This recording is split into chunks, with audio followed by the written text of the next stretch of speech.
I've seen a lot of change, been through a lot of pain. Some things are not the same as they were a year ago. Hey y'all, welcome to my channel and welcome to another chapter of Adventura, the bus.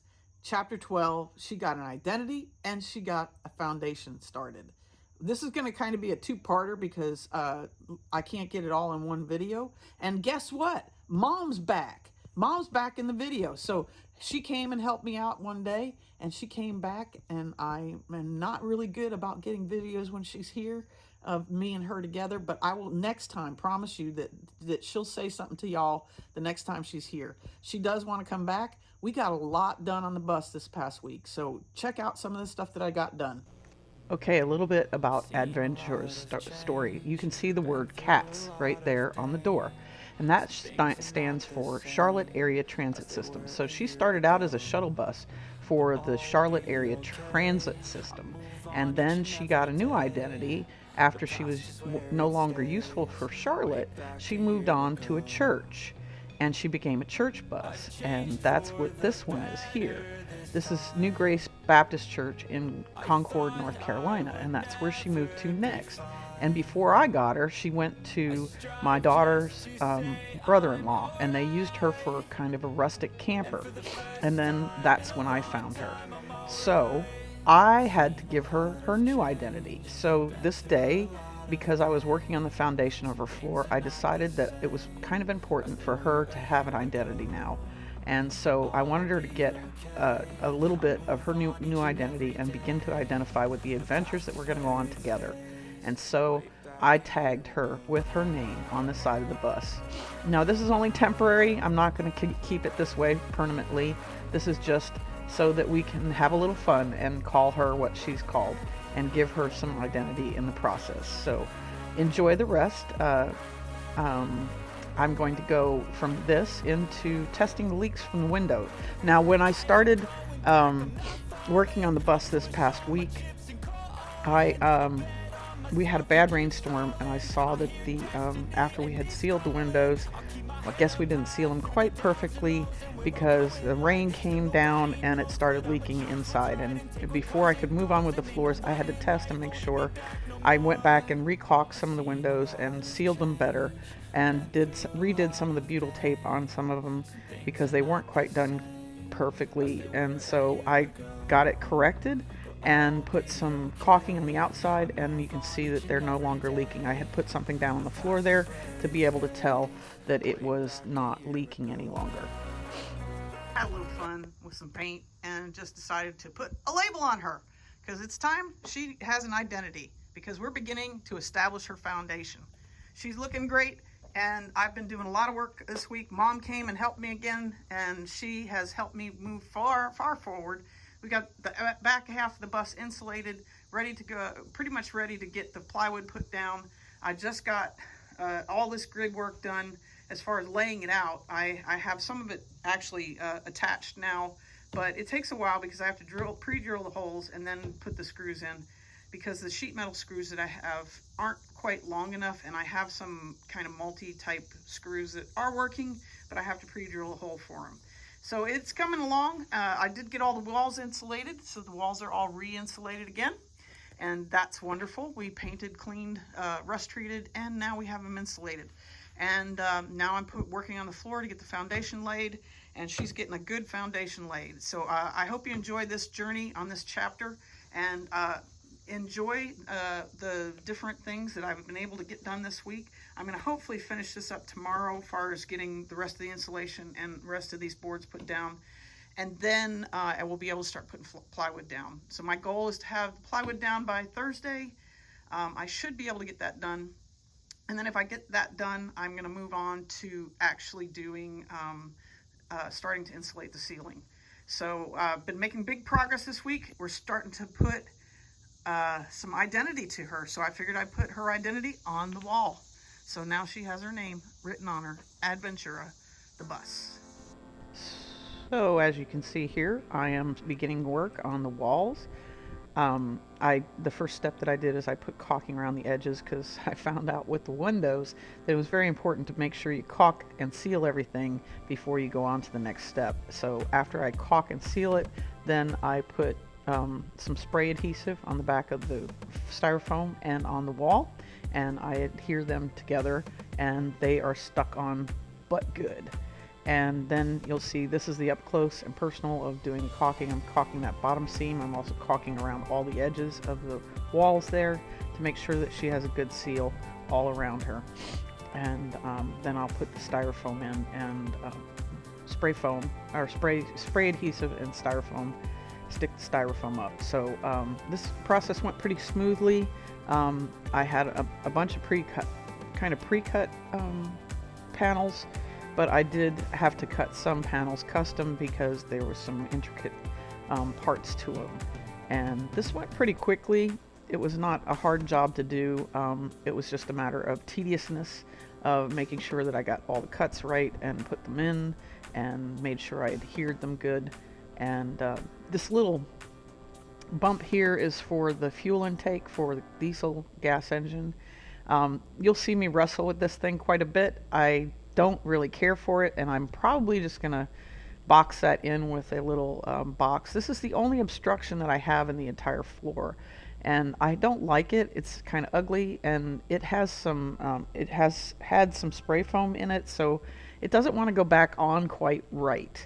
And so I wrestled with that thing quite a bit, and I did finally get it to where it was fitting better, but I'm not going to really address that thing until I get to the end. Because I really want to, the end of the flooring, and then once I have one of the walls up, then I will start actually mounting that thing and building a box around it, because I'm just kind of tired of looking at it. It's kind of plastic, and it's effective, but it's not my favorite. I had also put some grape foam around the bottom seams of the bus to fill in any gaps that were there. And what you saw me doing first was breaking away the excess grape foam. Now I'm sitting here wrestling with this thing. It has a lot of grape foam. It has a lot of that foam insulation in there, and I'm not a big fan of foam insulation. That's why you're not seeing me have spray foam put on my bus, because I'm just not a big fan of it. It makes it very difficult, in my opinion, to work with wiring and such. It's not easily removed, and it is a bit of a pain. I know it's got a greater R value, but I'm an older woman, and I don't need a lot of air conditioning or not a lot of heat. I'm not planning to be in a lot of hot places. I'm a person who's more a fan of cooler places, so I'm gonna probably lean toward going to places where it's cooler climates, and not to hang out in the hot places, because that's not my favorite place. And so there's where I'm breaking away some of the spray foam that was there earlier. I cut back the excess, and then I am able to fit the panels in the way they were meant to fit in. So this is me finishing up the walls here, and I actually didn't complete all the walls. I cut out all the sections for all the walls, but I didn't complete them because I ran out of caulk, and I had to wait to order some new caulk the next couple of days. So this was the most complicated piece I had, and I was kind of frustrated with myself because I cut it out with the foil part on the outside, and I had this nice little pattern of all my little white spots going, and then I cut this one out, and I cut it out with the foil out, and I was like, well, I'm not going to be OCD about it. I'm going to just say, okay, it's just going to be the way it is, and too bad I forgot to do that. But you'll see me smooth out the caulk, and then I'll place that panel in place, and that's when I realized that I had done it backwards, and it's okay. You know, it's frustrating, and there I'm breaking away some of that foam insulation on that thing, and caulking around the edges of it just to make sure there's a good seal of it. Then we're adhering this adhesive and putting the piece in, and yeah, that's where I realized that's why I took it off again, because I realized I put it on backwards, and I was like, well, I'm just gonna leave it. It's just too bad, so sad. And I'm just gonna have one piece that's gonna be foil. It's gonna be behind a wall, so why should I worry? But this is important to do the steps of this. Why did I take all the insulation out that was there before? It was such a waste to do it. Well, with all the moisture that was in the walls, I had to make sure I pulled everything out, treated all the rust, and repainted everything to make it to where it would not fall apart on me. This bus is from 2003. It's 20 years old, so it's seen a few days. And if I just leave it the way it was not going to have a good foundation, and it was going to potentially leak in the future. So I had to take and make the process happen. And by doing that, I'm giving her a stronger foundation and giving her a better chance of success in the future. Now, this is the first layer of flooring that I had put down. It was 1/2-inch plywood, and I put that down. I only put 1/2 inch down because, or no, it was a 1/4 inch plywood. It's 1/4 inch plywood. I only put 1/4 inch down because I had such a strong steel foundation underneath it. It didn't need to have 1/2 inch plywood. And I'm using 1/4 inch because it's a lot lighter, and that way it is not going to weigh down the bus too much. And that's really what was on the floor before, so why not just replace it with what was there? So what you're seeing me do here is to measure and lay out the grid for the insulation. Now, because I only put down 1/4 inch plywood, I needed to reinforce the floor to make sure that I had a good stable walking platform. And in the back, you'll see me put wider pieces, and that's because in the back we're only going to have a bed back there, and we're not going to be walking in that area. So anywhere that I'm walking in, you're going to see a smaller grid of flooring layout, because I don't want to have, I wanted to have a stronger foundation where there would be a lot of traffic. So later on in the video, you'll see how I actually had the grid laid out so that there's it almost looks like there's two pieces. There are two pieces at the very top part. That's because one is for where the end of the bed will be, and the other is for the end of where the boards were going to be. So, oh, there's Mom. Mom's back, and she's here to help. And this is really cool too, because she does get in here and do quite a bit to help out. We started out with ripping boards because I had some donated lumber that I was able to rip down to 1x2s, and it was raw cut lumber, or rough cut lumber, and it was not dimensional, so I had to cut it down to dimensional lumber. And thankfully I have this nice little table saw that I bought last year without knowing that I was going to be having a bus.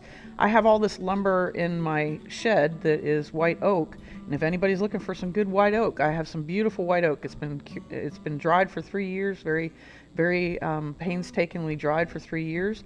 And it is in beautiful condition, and actually in the future videos you will see the doors that I'm making for the side of the bus, and I'm making that out of the white oak.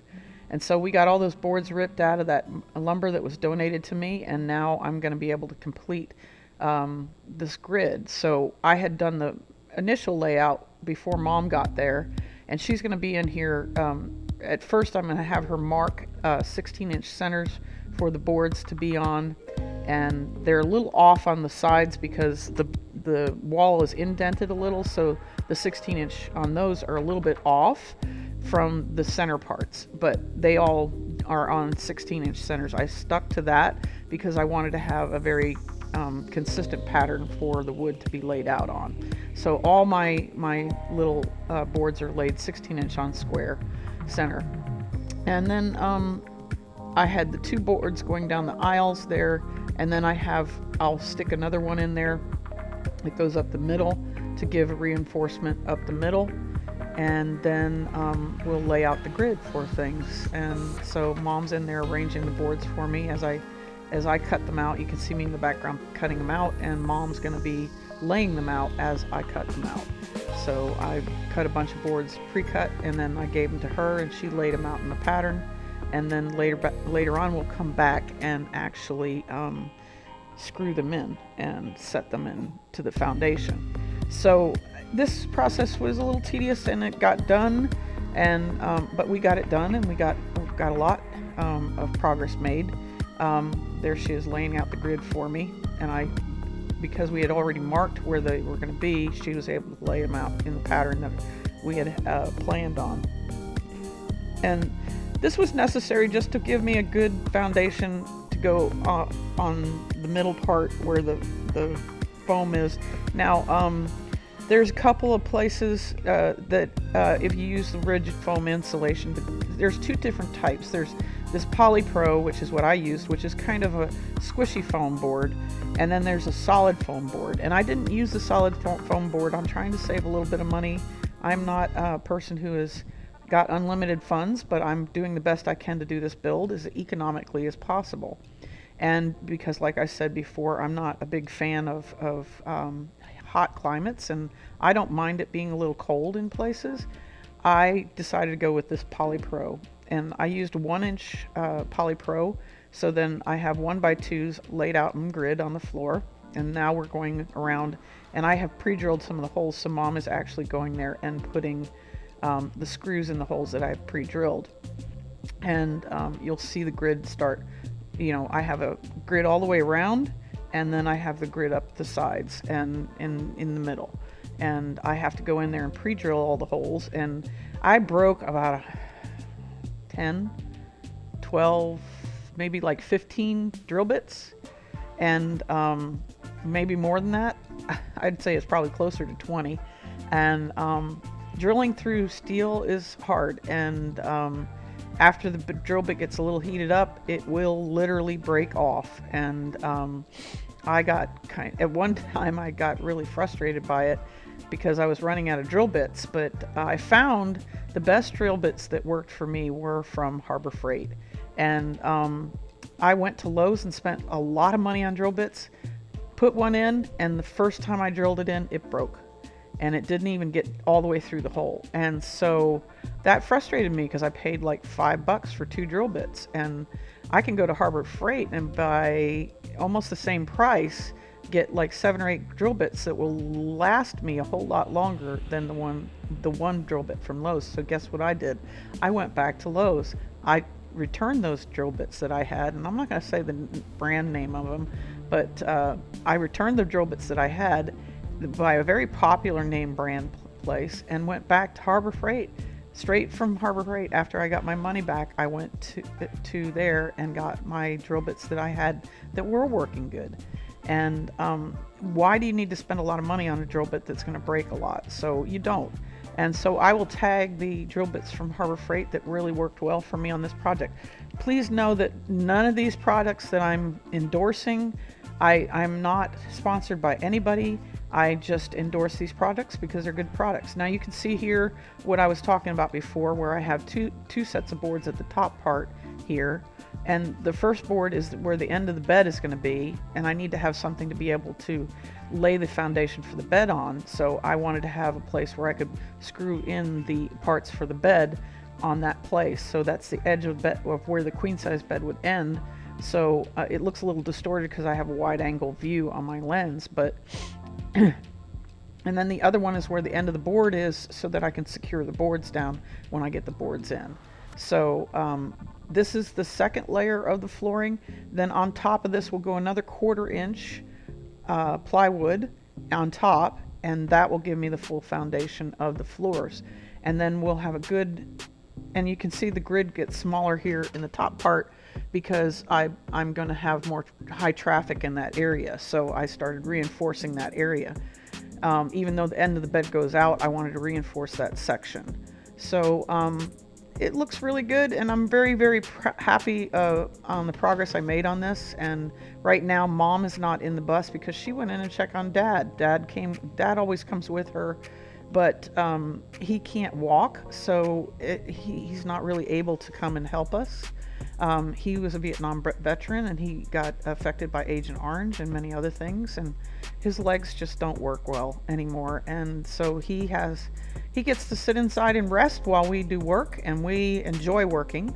And so what you see me doing is, while Mom was inside, I was outside working on, because we got the grid done, I was working on laying in the insulation into the sections. So I'm going outside, pre-cutting the pieces, and then coming back in and laying out the pieces again. And so this went really well, and I got it all done, or most of it done. And then Mom comes back up. I think Mom comes back out in a little bit here to help me again. But this all went really well, and this is all done in one day. And I got a lot done, and I was very, very happy with the result of what we did.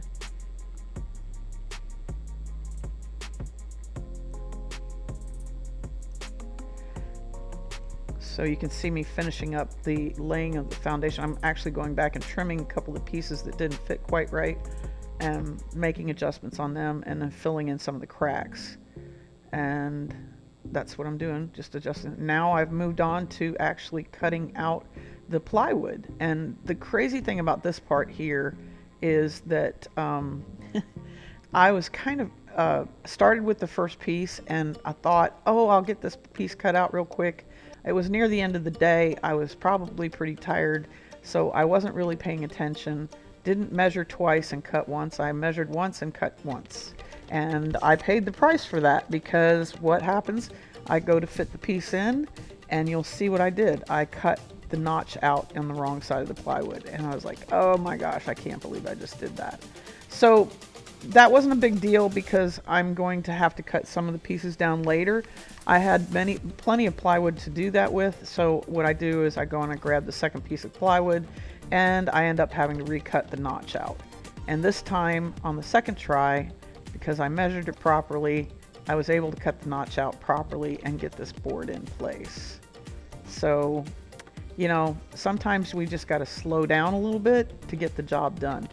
But this is one of the most important things. Is we went through the whole process of taking the whole floor up, removing all the rotted wood, removing the rust, cleaning the rust, painting, and then laying down the first layer of plywood, laying down the grid with the insulation, and now putting the second layer of plywood on it.